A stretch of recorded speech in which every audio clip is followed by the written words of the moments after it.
Hola, ¿cómo están? Como me ven, estoy desde mi casa, acá una situación, ¿no es cierto?, en particular, en especial, yo estoy en cuarentena preventiva, espero que muchos de ustedes también lo estén haciendo. Es un programa especial de Reyes de la Conversa, lo estamos haciendo de esta forma por la contingencia que acontece en el país a raíz de la crisis sanitaria producida por el COVID-19, también coronavirus, conocido como coronavirus. Y vamos a tener en esta ocasión a un entrevistado muy, muy importante para mí, una voz clave a mi juicio. Él es el doctor Francisco Valenzuela, especialista en medicina interna, hace 9 años, trabaja en la unidad de cuidados intensivos de la Clínica Dávila y en la unidad de cuidados intermedios de la Clínica Las Condes, y también en medicina hospitalaria, actualmente en el Hospital El Pino, facultativo de la Universidad Católica. Ya lo estamos viendo. Francisco, ¿cómo está? Hola, ¿cómo estás? Buen día. Buen día. Doctor, y lo quisimos tener porque ustedes en sus redes sociales, previo a todas las medidas que ha tomado el gobierno, así han pasado los días, ¿no es cierto?, alzó su voz para pedir incluso medidas más drásticas a raíz de la curva de progresión que se esperaba de contagios en nuestro país, la que hasta el momento se ha ido cumpliendo casi al pie de la letra. Me gustaría partir, comenzando antes de aquello.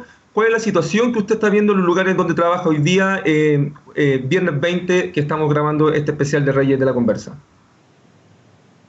Bien, mira, primero que todo agradecerte la invitación. Creo que es sumamente importante que utilicemos todas las plataformas de difusión y de comunicación para educar a la población, porque estamos en una situación que es extremadamente grave. Creo que no existe aún una conciencia adecuada en la gente de la severidad de la situación, pese a que ya estamos viendo los catastróficos efectos que esto ha tenido en Europa y en el hemisferio norte en general. Tal como se estimaban las proyecciones, para la próxima semana se estima que el ascenso de la velocidad de los nuevos casos sea mucho más alta, por ende aparecerán muchos casos la próxima semana. Ahí está la clave entonces, ¿no es cierto?, de una medida como la cuarentena preventiva que ha decidido mucha gente. Hoy día yo veo por mi terraza, en un piso 14, acá en el centro de Santiago, en que efectivamente ha bajado mucho la cantidad de gente. Pero son necesarias medidas más duras por parte del gobierno.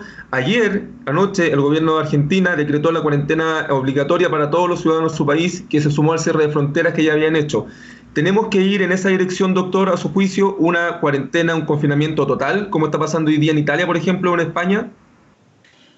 No solamente a mi juicio, diversos organismos internacionales, de organismos de salud internacional, partiendo por la Organización Mundial de la Salud, múltiples asociaciones de especialistas de infectología, de medicina crítica, de medicina de urgencias, de epidemiología, tanto a nivel internacional como nacional, han manifestado con la misma fuerza que la necesidad de hacer medidas de distanciamiento social radicales son imperiosas y deben hacerse ya. Es muy importante considerar que no es lo mismo el día número 1 que el día número 2, que el día número 3, que el día número 10. ¿Por Porque qué? porque la velocidad de crecimiento de los casos no es lineal. Eso significa que un día haya un caso, al día siguiente haya dos, al día siguiente haya tres, y así sucesivamente. En este caso, en el caso de las infecciones contagiosas, la velocidad de aumento de los nuevos casos es exponencial. En este caso, se ha estimado aproximadamente que cada 2 días los casos se duplican. Por ende, nosotros hace 2 días teníamos 200 casos. Probablemente hoy estemos en los 400, en 2 días Sí. 800, 1600 y así sucesivamente. Con esto nosotros estimamos que de aquí a principios de abril podríamos tener aproximadamente 50.000 contagios en Chile. No. Y esa es la primera consideración. La segunda consideración es que de la forma que nosotros estamos diagnosticando actualmente la enfermedad, nos Ajá. están quedando aproximadamente fuera 2/3 de los pacientes que realmente están enfermos. Por ende, la cifra real de personas que están contagiadas y andan por la calle sin diagnóstico es aproximadamente el triple. Perfecto. Yo escuchaba ayer al ministro Manianich decir que en el peor de los escenarios debiéramos contar de aquí a fin de año con 1,8 millones de contagiados en nuestro país, con una tasa de mortalidad alrededor del 10% de esto. ¿Qué tan real puede ser esa cifra? ¿Y cómo le queda a una autoridad finalmente lanzar una cifra de ese tamaño en un enlace con un programa de televisión? ¿Qué le parece a usted aquello? Me parece que existe una enorme discordancia entre ese planteamiento, que es bastante real, porque la proyección Según la curva de contagio sería aproximadamente esa. O sea, perdón, podríamos efectivamente estar hablando de aquí a fin de año de 1,8 millones de chilenos contagiados con el virus. Claro, lo que pasa es que esa cantidad de personas contagiadas van a tener toda la evolución natural de la enfermedad. La mayor parte de esas personas que se van a ver contagiado se van a ver recuperados. Ese no es el problema principal. El problema principal es, uno, la cantidad numérica de personas que se van a enfermar gravemente. Segundo, la cantidad numérica de personas que van a morir de la enfermedad. Y tercero, y lo más importante, es en el acotado y corto periodo de tiempo en que estas personas van a enfermar y van a requerir hospitalizarse, ya sea en unidades básicas, y lo peor, y que es donde está el principal problema para nosotros, en unidades de cuidados intensivos. En ese sentido, un médico español decía que a él le sorprende el alto índice de contagiabilidad, ¿no es cierto?, de este virus. ¿A usted también? Sí. No me sorprende, pero sí es una característica de este virus que es muy contagioso por distintas características tanto del microorganismo como de las conductas que tenemos ahora como sociedad, digamos. Pero en sí, en particular, el microorganismo es bastante contagioso. En ese sentido, insisto, las medidas entonces de qué tendríamos que esperar de aquí al fin de semana que el gobierno sí decretara una cuarentena total. ¿Cuáles son las medidas más de impacto que debiéramos hacer, doctor? Porque yo hasta ahora veo acá al frente en el Mercado Central La Vega mucha gente haciendo su vida normal. Es así de impactante. Por supuesto, yo tengo la misma impresión. Yo desafortunadamente tengo que salir a trabajar, tengo la obligación de trabajo en 3 comunas distintas y transitando por Santiago veo que hay gente todavía en las calles. Con respecto a la pregunta específica, la medida más efectiva y la única medida que nos sirve en este minuto es un aislamiento total. Y este aislamiento total podría ser por un periodo no menor de tiempo, por lo menos deberían ser 2 semanas, para que los casos que ya se han contagiado y no se han diagnosticado desarrollen la enfermedad y dejen de ser contagiosos, ¿no? En ese minuto debería volver a analizarse cuál es la tasa de velocidad de contagio para volver a reestudiar la aplicación de medidas. Pero en este minuto lo que necesitamos es una cuarentena total. En ese sentido, el presidente Piñera el otro día en varias entrevistas en televisión dijo que estábamos mejor preparados que Italia. Hoy día, precisamente, Italia ha extendido ese periodo de cuarentena al cual usted se refería a confinamiento total, que era hasta el 3 de abril, pero lo ha extendido. Ellos dicen que vamos a ir viendo la evolución finalmente del virus. Italia se convirtió ayer en el país con más muertes en el mundo, superando incluso a China. ¿Cuándo debiera empezar a regir esa medida y si debiera extenderse más allá de las 2 semanas, doctor? La medida debería haber empezado hace muchos días, digamos. En este punto, y por sobre todo, cuando ya tenemos conocimiento de la evolución catastrófica de la enfermedad en varios países donde ya han cobrado la vida de miles de personas, no deberíamos estar esperando tanto tiempo. En salud pública, claro, por supuesto, para establecer políticas de salud pública se consideran muchos factores, la productividad del país, la cantidad de contagiados, etcétera. Pero estamos hablando de vidas humanas y de cantidades de vidas humanas enormes que se van a perder, teniendo el antecedente que eso ya ha sucedido. Entonces, esperar a que la enfermedad evolucione, ¿por qué debería evolucionar de una forma distinta? Por sobre todo... A su juicio, las medidas que ha tomado el gobierno no van en la dirección correcta o son lentas, lisa y llanamente. Yo creo que no, inicialmente no fueron en la dirección correcta, ahora han aparecido algunas nuevas medidas que a mi juicio y a juicio de muchos profesionales de la salud tampoco han sido emanadas desde el gobierno central, sino que han sido respuesta a presiones políticas, lo que me parece totalmente incorrecto. En este minuto son totalmente lentas. Yo creo que la cuarentena total se debería haber decretado hace varios días ya, y esto es una opinión generalizada. Yo tengo contacto con muchos grupos de profesionales de la salud de distintos centros y la opinión generalizada es esa. ¿Y ha sido en cuenta tomada esa opinión de muchos colegas suyos? Yo sé que hay informes, ¿no es cierto?, de la comunidad científica, informes de la comunidad médica chilena que no han sido tomados del todo en cuenta por parte del gobierno. ¿Es así tal cual? ¿No los están escuchando? O sea, partamos por la observación de la que la presidenta del Colegio Médico, Isquia Siches, fue invitada al comité técnico asesor para formular las medidas para combatir el virus vía Twitter. Ni siquiera ni siquiera por vía oficial. No estamos siendo escuchados. La sociedad, hay más de 5 sociedades chilenas científicas que han emitido comunicados pidiendo lo mismo, y no se han implementado las medidas. Si tú lees las guías que se han ido formulando con las directrices para poder abordar el problema, tampoco se han incluido a los profesionales adecuados. Entonces, nosotros estamos extremadamente alarmados porque pese a que nosotros hemos dado todas las señales de forma muy directa y abierta, no se han establecido medidas eficaces todavía. Perfecto. Doctor, hay un punto que los medios de comunicación informan efectivamente del número de contagiados, el número de personas muertas durante la jornada en el mundo, pero también hay un alto número de personas que se han recuperado de esta enfermedad. Ayer creo que abordaban los 90.000 personas alrededor de todo el mundo. Sí, ¿qué pasa con las personas que se han recuperado? Porque los medios de comunicación informan, ¿no es cierto?, las cifras que se han contagiado durante el día, la cifra que ha muerto, pero ayer también la cifra de personas recuperadas en el bordeaba creo los 90.000, que es una cifra positiva dentro de todo, ¿no? ¿Qué pasa con las personas recuperadas? ¿Tienen que hacer una cuarentena después de 14 días igualmente? Claro, a ver, en primer lugar lo que tenemos que entender es que esta es la evolución normal de una enfermedad viral, ¿ya? Una enfermedad viral, por lo general, la mayor parte de las veces tiene un alto porcentaje de personas que se recuperan espontáneamente, ¿ya? Efectivamente, el número que estamos viendo de recuperados va acorde a la evolución normal de una enfermedad viral. Esas personas que se han contagiado, en el caso de este tipo de coronavirus, se ha visto que excretan el virus y son contagiosos por aproximadamente 14 días después de haberse recuperado clínicamente, desde que dejan de tener síntomas. Sin embargo, existen algunos estudios que han mostrado que los pacientes que han estado más enfermos, más gravemente enfermos, pueden tener aún replicación viral y ser contagiosos hasta un mes después de haberse recuperado. Esto es una enfermedad nueva, John, entonces no tenemos todos los antecedentes aún de forma tan precisa. Lo que hemos visto en estos 2 o 3 meses de experiencia y lo que está documentado en los casi 1000 artículos que hay publicados hasta este minuto sobre la enfermedad es eso, que el periodo de recuperación promedio de una persona que desarrolla la enfermedad de forma leve y que deja de ser contagioso son 14 días.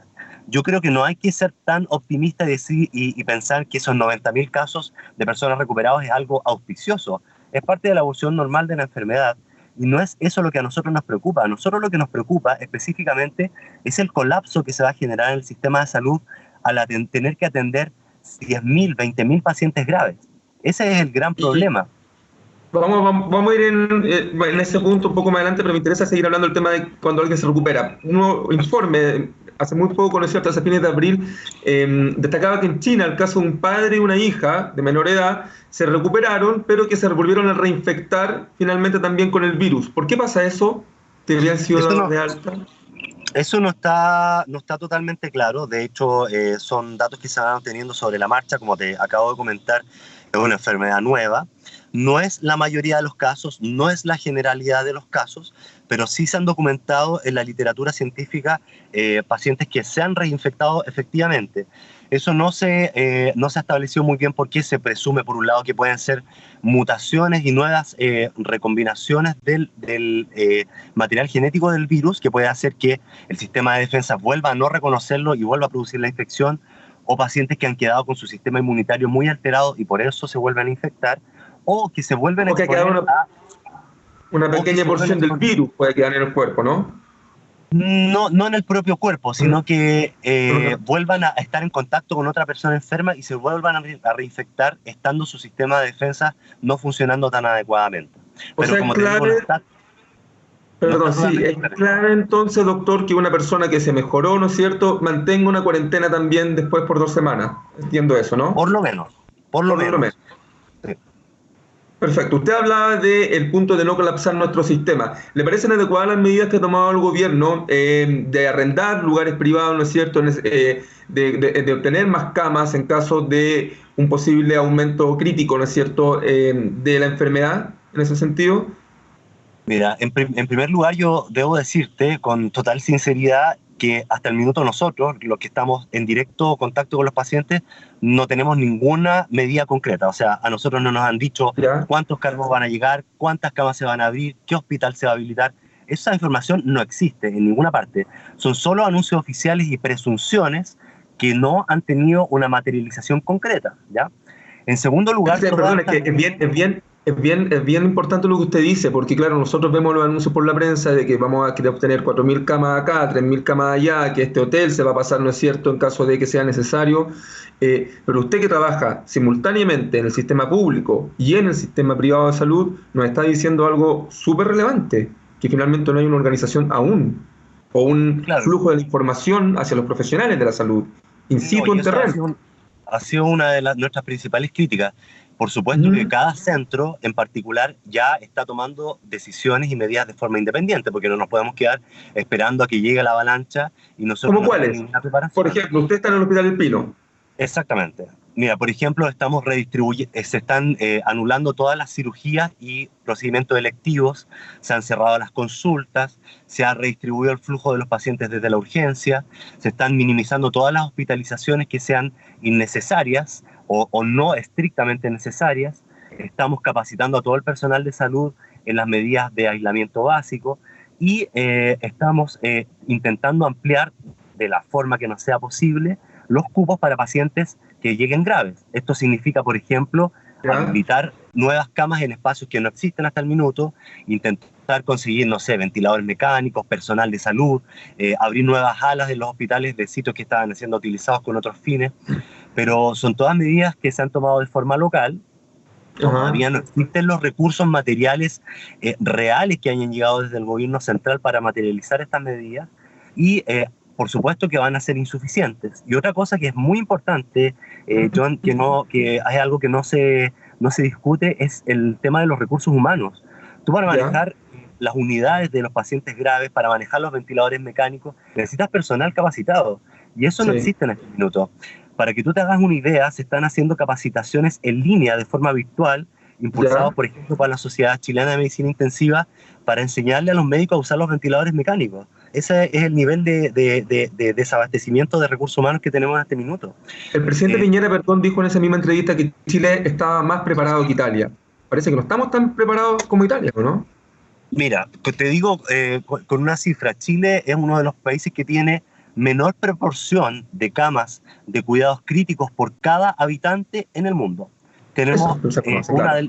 una de las tasas más bajas en el mundo de posibilidad de entregarle a los pacientes camas de cuidados críticos. Partiendo de esa premisa, cualquier cosa, incluso cualquier esfuerzo extraordinario que se haga, va a ser insuficiente. Y eso es lo que nos tiene a nosotros tan preocupados. Están preocupados, estamos todos preocupados, doctor. ¿Cuál es el peor escenario que ustedes prevén de aquí al corto o mediano plazo en nuestro país? Desafortunadamente, debo decirte que el peor escenario muy probablemente va a ser el escenario real. Si nosotros llegamos a tener 50.000 pacientes contagiados confirmados, ¿cierto? ¿Ok? Pensando que aproximadamente un 20% de ellos va a ser una enfermedad grave, ¿cierto? Aproximadamente tendríamos 10.000 pacientes graves que atender de aquí a un mes. En Chile tenemos aproximadamente 700 camas de cuidados críticos en todo el país. En total, no estoy hablando de las camas disponibles, ¿ya? Ok. Si quisiéramos una ampliación de esas camas con todos los recursos, estos ventiladores que supuestamente está regalando el gobierno chino, capacitáramos mucha gente y llegáramos, por ejemplo, a 2.000 camas críticas, quedaríamos en un 20 o 30% apenas de la demanda que vamos a tener. Entonces, realmente la cantidad de recursos que tenemos para resolver el problema ni siquiera es una proyección, es la realidad en este minuto. ¿Y eso cuándo sería? Ese pic, por Eh, ejemplo, ¿de aquí a qué? ¿2 semanas? Entre claro, 2 a 4 semanas ya probablemente el sistema va a estar en un punto de colapso muy importante. ¿Cuántos contagiados esperamos, según ustedes, en los cálculos y los estudios que están haciendo, entonces de aquí a 2 a 3 semanas en el país? De aquí a 2 semanas lo que se proyectaban aproximadamente 50.000 contagiados confirmados. Confirmados. Uh-huh. De eso entiendo que la mayoría va a ser una enfermedad menor, el 80% de los casos, ¿no es cierto? Por eso es importante que la persona que no presenta síntomas graves se quede en la casa haciendo una cuarentena. ¿Cuándo, doctor? Bien práctico. Una persona debe ir al servicio de urgencias y bajo en qué condiciones. Recalquémoslo. Una persona que tenga fiebre alta, sobre 38 grados de forma sostenida, que la fiebre no se controle con medicamentos de uso habitual para controlarla, por ejemplo, el paracetamol o medidas físicas, usar frío, etcétera. Una persona que tenga dificultad respiratoria, de hecho es uno de los síntomas cardinales de la enfermedad grave. que una persona que presente compromiso de conciencia, que tenga sus facultades mentales alteradas, que tenga gran compromiso del estado general, que se sienta en general muy mal, debería acudir a un servicio de urgencia. Si la persona tiene síntomas leves, fiebre leve, solo un poco de tos, tiene además buena red de apoyo que lo pueda estar controlando, esa persona debería quedarse en su casa y no ir a consultar, ¿ya? ¿Por qué? Porque, tal como comentábamos al principio, el aumento de los casos de ahora en adelante va a ser exponencial. Mucha gente se va a contagiar con el virus. Y como tú bien dices, la mayor parte de la gente va a tener una enfermedad leve. Y nosotros necesitamos que esas personas con enfermedad leve se queden en sus casas. Uno, para que no contagien a los demás en el trayecto hacia los servicios de urgencia. Y dos, para que no atochen los sistemas de salud. Un caso, un ejemplo, por ejemplo. Mi mamá, que es una mujer adulta mayor, está en el grupo de riesgo, tiene una EPOC. Vive con mi hermana y su guagua, su hija que tiene 2 años. Mi mamá, en este caso, no debiera estar en contacto directo con la menor, ¿no? Es decir, una persona, yo vivo solo, pero la mayoría de la gente vive con más personas, ¿no es cierto? En una casa, en un departamento. Y evitar el cruce entre un adulto mayor que está en un grupo de riesgo con un menor. No específicamente con un menor, es con cualquier persona que esté circulando en el ambiente donde hay virus, ¿ya? Si ellos tres, por ejemplo, en el caso que tú me planteas, están haciendo la cuarentena, el distanciamiento social juntos, desde el principio no hay problema en que estén entre ellos juntos. Perfecto. El punto es no exponerse a un tercero que ha estado en contacto potencial o eventual con alguien que esté contagiado.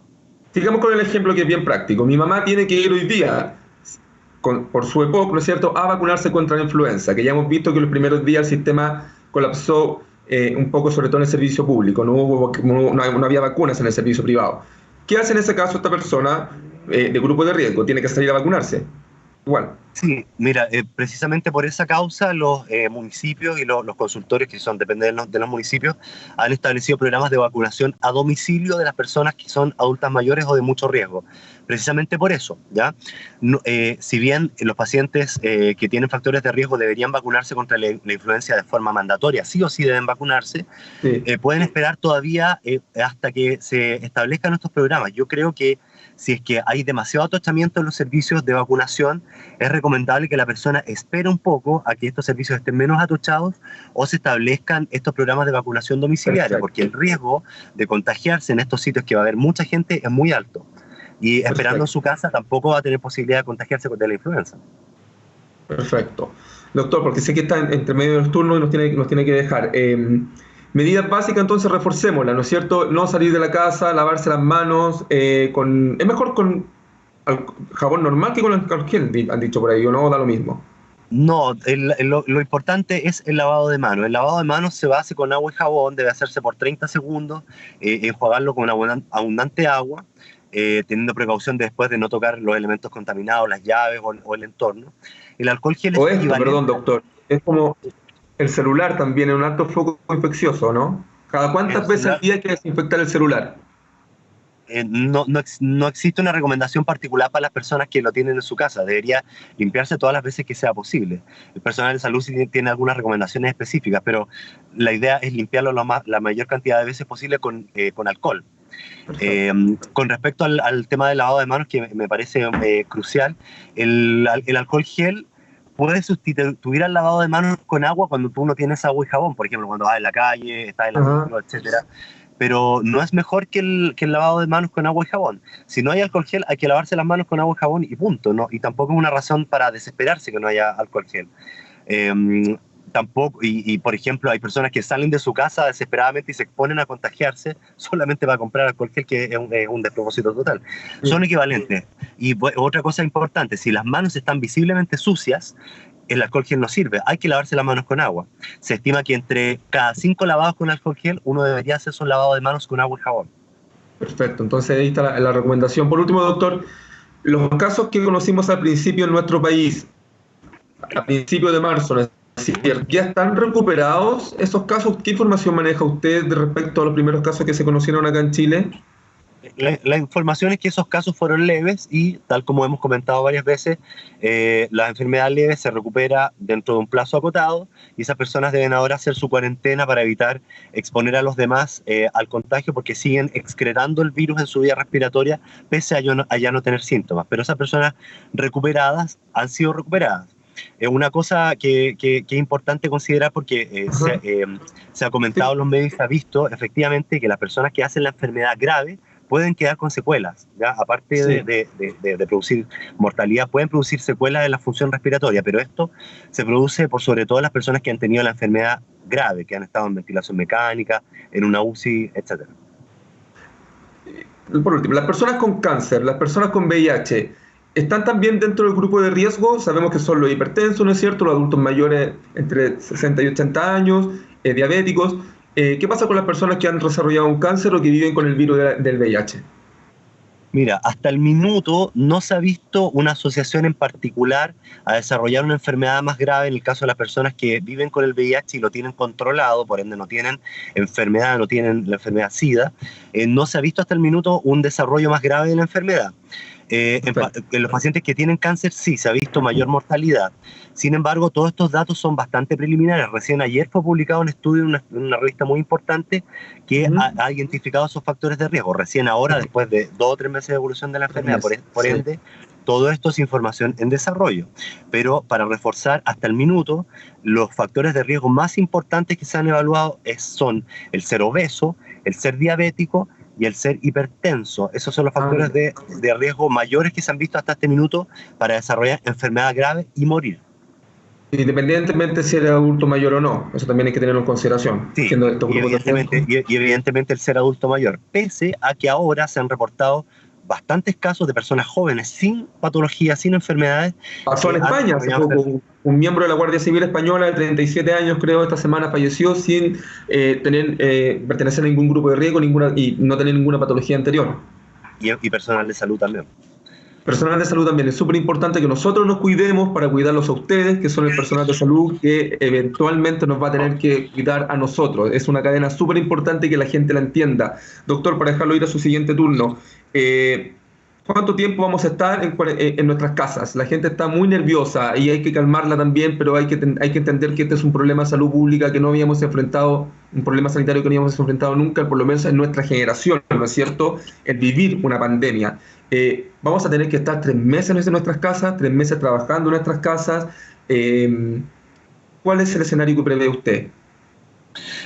Mira, el escenario que se va a generar va a depender específicamente de lo que nosotros hagamos como sociedad para combatir este problema. Este es un problema que nos va a poner a prueba como seres sociales, va a poner a prueba nuestros valores éticos y de empatía con el resto de las personas, el resto de los miembros de nuestra sociedad. Si esto nosotros lo hacemos bien, logramos contener la enfermedad y aplanar la curva de contagios, que es lo que se ha hablado tanto en estos días en los medios de comunicación, la progresión de la difusión de la enfermedad en la población va a ser mucho menor y vamos a tener que estar un periodo de cuarentena mucho más acotado, ¿ya? Pero si no Ok. logramos cumplir y establecer esas medidas, podríamos pasar semanas e incluso meses requiriendo medidas de distanciamiento social. No debemos olvidar que pueden aparecer rebrotes cuando las medidas son insuficientes. Entonces debemos hacernos cargo como adultos, como seres que vivimos en una sociedad de que dependemos todos unos del otro y el lograr detener este enorme problema que puede generar una catástrofe, no solamente desde el punto de vista de la muerte, sino que una catástrofe a nivel de todo tipo de funcionamiento, económica. Somos además una sociedad que está muy desprotegida por el Estado, no existen Sí. mecanismos de protección social suficiente para paliar el costo que va a tener esto para nosotros. Entonces debemos ser muy responsables en ese sentido y quedarnos en nuestras casas. Lo más importante, yo debo reforzarlo, el aislamiento social absoluto es crucial. Si el gobierno no nos está llamando y no está estableciendo las medidas, nosotros debemos hacerlo, no salir de la casa por nada que no sea estrictamente importante. Es lo que debemos hacer en este minuto. Si no, vamos a pasar semanas, incluso meses encerrados. Es la única forma que podemos evitar eso que todos tememos, todos lo tememos, y es una realidad que puede presentarse. Podemos terminar pasando meses encerrados si es que no paramos el problema ahora. Perfecto, doctor Francisco Valenzuela, le quiero dar las gracias por su tiempo. Sé que anda en turno, ¿no es cierto? Para nosotros era súper importante el Rey de la Conversa, enfocar hoy día la conversación, ¿no es cierto?, con un especialista, con alguien que está ahí en terreno y que también nos puede dar las pautas para lo que se viene en un futuro. Así que muchas gracias por su tiempo hoy día en Rey de la Conversa.